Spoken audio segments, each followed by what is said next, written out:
Next is Shaktichatusthaya. This may be called the siddhi of the temperament or nature in the lower system. In the lower system, this is the lower prakriti. The human species on earth is a lower prakriti. It is in between lower prakriti and the higher prakriti. It's nodus. It's a human race is a nodus between lower prakriti and the higher prakriti. In the internal triloka of mind, life and body, manas, prana, annam. To put it from a higher standpoint, it is the siddhi of the divine Shakti working in three principles. Virya, Shakti, chandibhavah, sraddha. Idi shaktichatusthayam. So these are the four fundamental aspects of the Shakti working in the lower prakriti. Virya, Chaturvarnya. By Virya is meant the fundamental swabhavashakti or the energy of the divine temperament expressing itself in the fourfold type of Chaturvarnya. In Brahmanyam, brahmashakti, brahmatejas. In kshatram, kshatrashakti, kshatratejas. In Vaishyaswabhava, Shakti and tejas. In Shudraswabhava, Shakti and tejas. We must realize that the ancient Aryan Rishis meant by the Chaturvarnya not mere social division. It is not at all a social division. It is a fundamental swabhavashakti of the divine Mahashakti, divine mother's energy in the lower prakriti. But the recognition of God manifesting himself in the fundamental swabha, which our bodily distinctions, our social orders are merely an attempt to organize the symbols of human life. Often a confused attempt, often a mere parody and distortion of the divine thing they try to express. So this is actually the falsehood. Falsehood is created out of this four fundamental swabhavashakti, but it is completely different in its essentiality. That's what Sri Aurobindo explains here. Every man has in himself all the four dharmas. It's actually all this is dharma of each individual human being. All four aspects of this divine Mahashakti, each and every individual has all these four Shaktis. Every man has in himself all the four dharmas, but one predominates. In one he is born, and that strikes the note of his character and determines the type and cost of all his actions. The rest is subordinated to the dominant type and helps to give its complement. No Brahmana is a complete Brahmana unless he has a kshatratejas in him. The Vaishyaswabhava and the Shudraswabhava. But all this have to serve in him the fullness of Brahmanyam. So each Brahmana, if he is a complete human being, if he has to attain the perfect state of human being, human nature, he has to have Brahmana has to have a kshatratejas and Vaishyaswabhava and Shudraswabhava. God manifests himself as four Prajapatis or Manus, the Chaturvarnya of the Gita, and each man is born in the ansa of one of the four. The first characterized by wisdom and largeness, the second by heroism and force, the third by dexterity and enjoyment, the fourth by work and service. So the Brahmana, the Brahmashakti, the Brahmanyam is wisdom and largeness. Kshatram is heroism and force. Kshatriyas should have heroism and force. The third is dexterity and enjoyment. The Vaishyaswabhava, the Vaishnavam, the Vaishyaswabhava. The fourth is work and service. Shudra is work and service, work in the material creation. The perfected man develops in himself all four capacities and contains at once God of wisdom and largeness, the God of heroism and force, the God of skill and enjoyment, the God of work and service. Only one stands dominant and leads and uses the others. Brahmatejas. Jnanalipsa jnanaprakaso brahmavacharyasyam sthairiyam. Idi Brahmatejas. Lipsa. I give only the dominant quality of the type in these definitions. The Purna Yogin does not reduce his nature to inaction, but perfects it and uplifts in order to place it at the service of the Ishvara in his Leela. He accepts the Jnana Lipsa and purifying it of desire turns it into divine reaching out towards Prakasha of knowledge. This divine desireless reaching out of Brahman in personality to Brahman in the Vishaya or objects is the new sense which Lipsa acquires in the language of Siddha. So when the yogin attains siddhi, he will attain whatever objects he sees, he will see the Brahman only in the object. Whether it's a human being, whether it's a plant kingdom or animal kingdom, whatever, materials, whatever he sees the Brahman, this is a state one should attain. Jnana Prakasa. Jnana includes both para and abhara vidya, the knowledge of the Brahman in himself and the knowledge of the world. But the yogin, reversing the order of the worldly mind, seeks to know Brahman first, and through Brahman in Brahman the world. So first you realize the Brahman and then live in the world. First to realize the divine and then live in the world. For this reason only, for this reason, Mother gave the chart. The first charter is Auroville belongs to nobody in particular, but belongs to humanity as a whole. But to one, if one wants to live in Auroville, one must be a willing servitor of divine consciousness, the Brahmic consciousness, the Atman, the self, the spirit. One should realize first and then only live. So one should do sadhana to realize the Brahman. Scientific knowledge, worldly information and instruction are to him secondary objects, not as it is with the ordinary scholar and scientist, his primary aim. Nevertheless, these two we must take into our scope and give room to God's full joy in the world. The methods of yogin are also different, for he tends more and more to the use of direct vision and faculties of the vijnana and less to the intellectual means. The ordinary man studies the object from outside and infers its inner nature from the result of his external study. The yogin seeks to get inside his object, know it from within, and use external study only as a means of confirming his view of the outward action resulting from an already known inner nature. This is what Sri Aurobindo did during this period, the intense sadhana period, 1909 to 1925, 1926, especially 1912 to 1920. He recorded everything, whatever through the inner faculty, whatever his vision, whatever his drishti opens up, he clinically confirmed it with reality there. So it is he almost worked like a scientist. Whatever the vision, whatever the drishti, whatever internal faculties open up, the faculties of the Vijnanamaya Purusha, the Vijnanamaya Kosha opens up. When the sadhana opens, our third eye will open. And the inner drishti, all the chakras inside will open up. So when this happens, we will see the world in a completely different way. So, but we are in a progress. We are making progress during the sadhana. So it is very important that we confirm clinically everything what we see it in the vision. So that's what Sri Aurobindo explains here. The next is Brahmavacharya. Brahmavacharya is the force of jnana working from within a man, which tends to manifest the divine light, the divine power, the divine qualities in the human being. So when the Vijnanamaya Padma opens, when the Vijnanamaya Purusha opens, when all this, the divine light, the divine power and the divine qualities, the human being will get the sadhaka, the yogin will get all these three forces of the divine.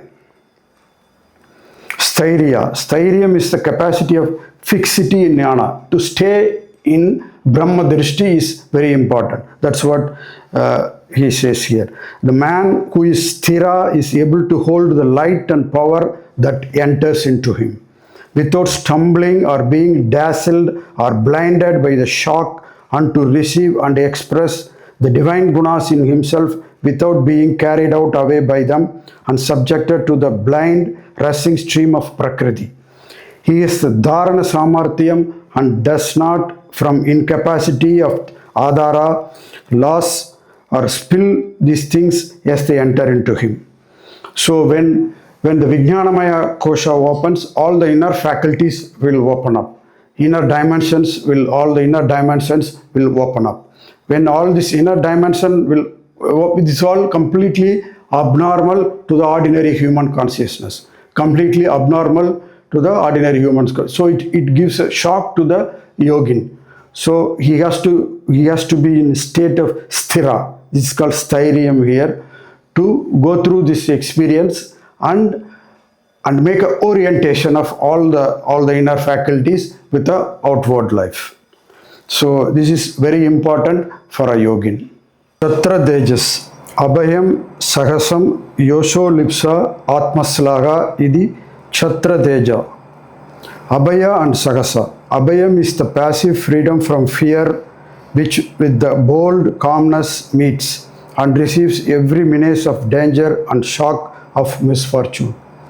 Sahasam is the active courage and daring which shrinks from no enterprise, however difficult or perilous, and cannot be dismayed or depressed either by the strength or the success of the opposing forces.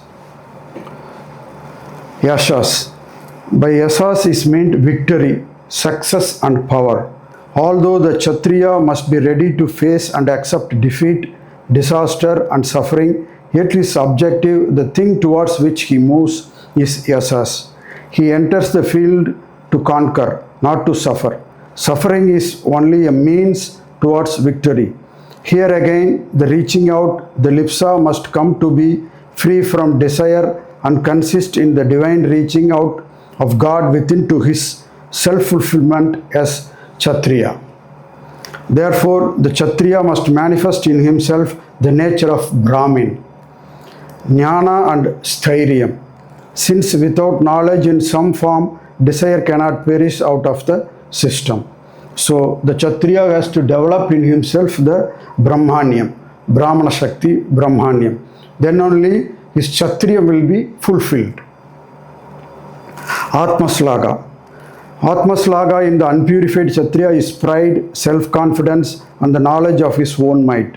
Without these qualities, the Kshatriya becomes deficient in force and fails to affect himself in type and action.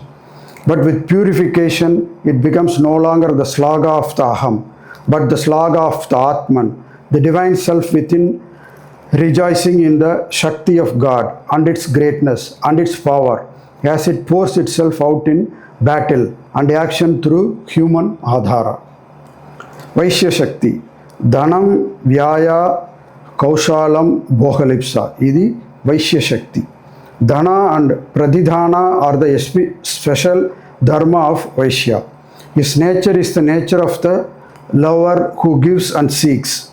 He pours himself out on the world in order to get back what he has given increased 100-fold.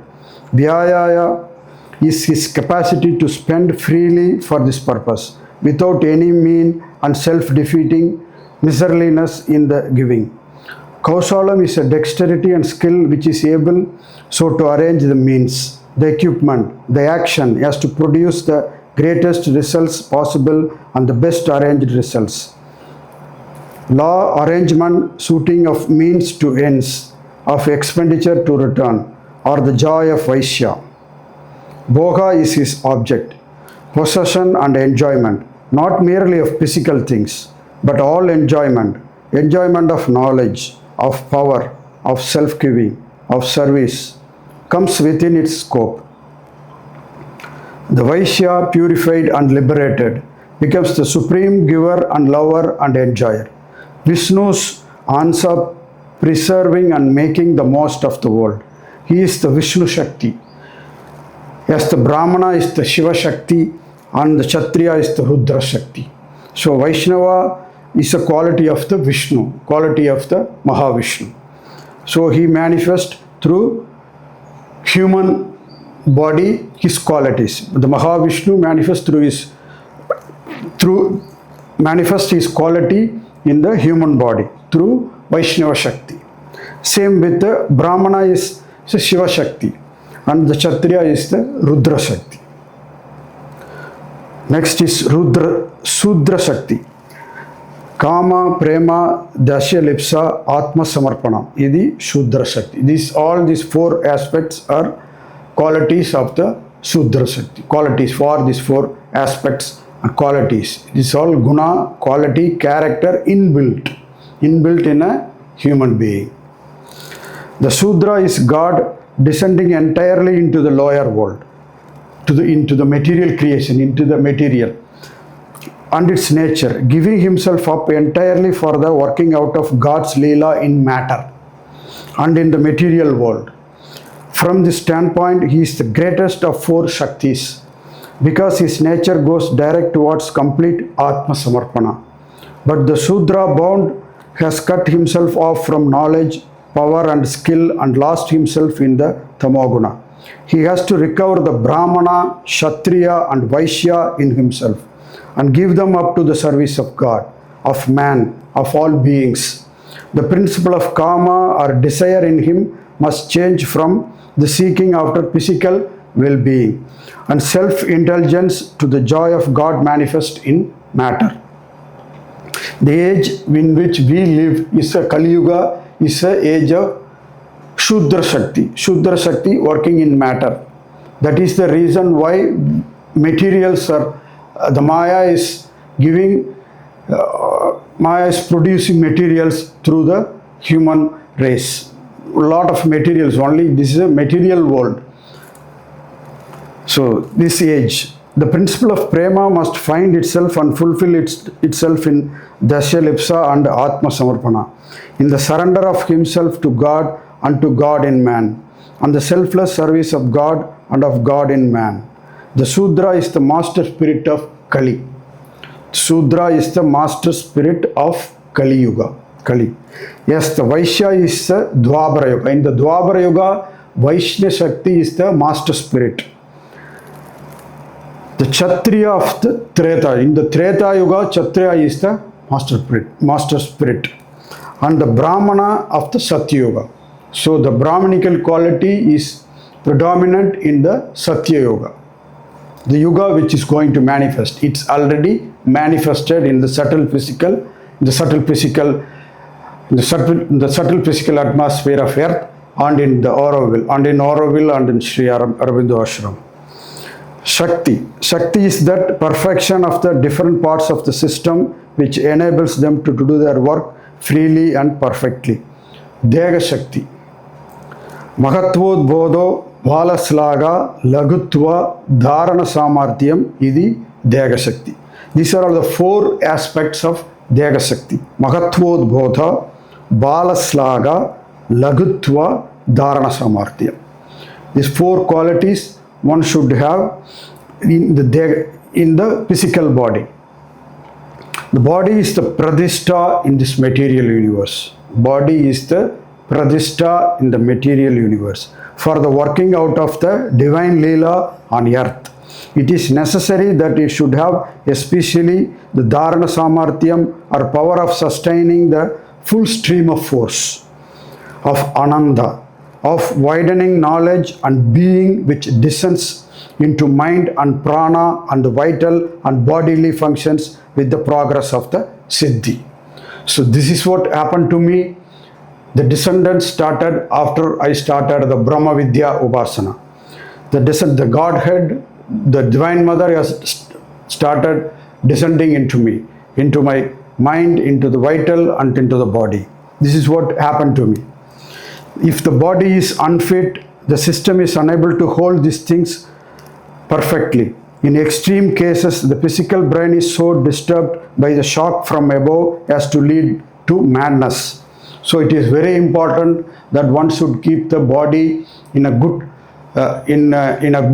healthy, vibrant, condition to effectuate the descendants of the Divine Mother's force and energy, the Ishvara's force and energy. If the body is unfit, the system is unable to hold these things perfectly. In extreme cases, the physical brain is so disturbed by the shock from above. When the descendants happens, the physical brain could have a shock because it is completely new, completely abnormal for the physical body, for the brain. From above is to lead map, but this is only entirely unfit and impure adharas, or when the Kali descends angrily and violently avenging the attempt of the Asura to seize on her and force her to serve his foul and impure desires. If the sadhaka, if the yogin has impure desires, impurity in his mind, in his vital, in his heart, in his body, then the asuric nature, the quality of asura will rise when the descendants happens, because what is descending is a divine brahmashakti's energy and the Ishvara's energy and Shakti. So when it happens, the asura who is already there in the human system, the quality of asura will rise. So it is very important that one should stay in balance, equanimity, and in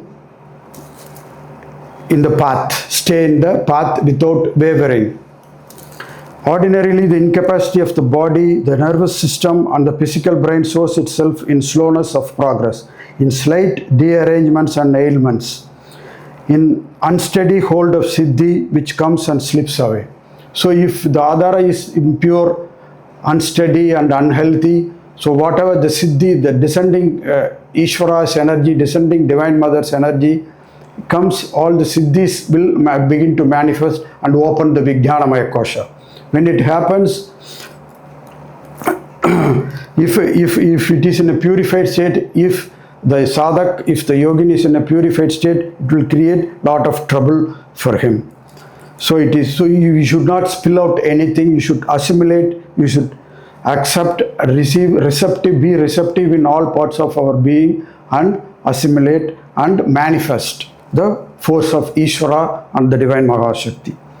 So Dharana Samarthya comes by purification of mind, prana and body. So only when the mind, body and vital is purified, the Dharana Samarthyam comes. Full siddhi depends upon full suddhi. So the full suddhi of the purified state is more important if we have to effectuate the descendants of Ishvara, if we have to effectuate the descendants of Divine Mahashakti, Divine Mother's force. Next is prana shakti. Purnata, prasannata, samata, bhoga samarthyam. Idi prana shakti. When in the physical sensation we are conscious of a full and steady vital force which is clear and glad and bright and undisturbed by any mental or physical shock. Then there is a siddhi of prana, the vital or nerve system. Then we become fit for the whatever bhoga God imposes on the mind and body. The prana shakti, when the universal prana shakti manifests within us, the nerve system, the physical body has to have a capacity to take in and assimilate. So that is very, very important for a yogin and for the sadhak of integral yoga of Sri Aurobindo. Next is chitta shakti. Snigdada, tejaslaga, kalyana sraddha, prema samarthyam idi chitta shakti. These are the signs of chitta suddhi and shakti of the chitta or emotional parts of the antakarana. The wider and more universal the capacity for love, a love self-sufficient and undisturbed by want or craving or disappointment, and the more fixed the faith in the God and the joy in all things as mangalam, the greater becomes the divine force in the chitta. So the now love is a natural state of the divine ananda. If one experiences union with the divine consciousness, cosmic energy, then he will naturally live in love. the state of love, which comes naturally, not because of any objects or anybody, anything in the universe, but because of his own state, his union with the divine consciousness. Buddhi Shakti, Vishuddhada Prakasa Vichitra Bodha Jnana Dharana Samarthyam Idi Buddhi Shakti. Vishuddhada Prakasha Vichitra Bodha Jnana Dharana Samarthyam Idi Buddhi Shakti. Manas and Buddhi need not be considered separately, as these elements of power apply both to the sixfold Indriya and the thought power in the mind. Their meaning is clear. For the full sense of Vishuddha, refer to the explanation of Suddhi in the 7th Chatusthaya. Chandibhavah. Chandibhavah is the force of Kali manifest in the temperament. Sraddha. Sraddha is necessary in two things. Shaktyam Bhavati Cha Idi Sraddha. There must be faith in the love and wisdom of God fulfilling Himself through us, fulfilling the Yoga Siddhi. When the Divine Mother descends, Ishvara descends, then we must have full faith in the force and the energy. There must be a faith in the love and wisdom of God fulfilling Himself through us, fulfilling the Yoga Siddhi, fulfilling our life work, working out all for our good even when it is apparently wielded in evil. And there must be faith in the power of the Shakti manifested by Him in this Adhara to sustain, work out and fulfill the divine knowledge, power and joy in the yoga and in the life. Without Sraddha, there is no Shakti. So Sraddha is very important. Sraddha is very, very important. In the Brahma Vidya sadhana, all these aspects are all the godheads, all the cosmic godheads, all the devatas are being invoked to have the Sraddha in the Brahma Vidya sadhana. It comes in the Brahma Vidya sadhana. Without Sraddha, there is no Shakti. Imperfect Sraddha means imperfect Shakti. Imperfection may be either in the force of the faith or in its illumination. It is sufficient at first to have full force of the faith, for we cannot from the beginning of the yoga have full illumination. Then, however we err or stumble, our force of faith will sustain us when we cannot see. We shall show that the God withholds the light, imposing on us error as a step towards knowledge, just as He imposes on us defeat as a step towards victory. So one should have a complete faith in the wisdom of the God fulfilling through the sadhak, through the yogin, through our mind and vital and body in the world.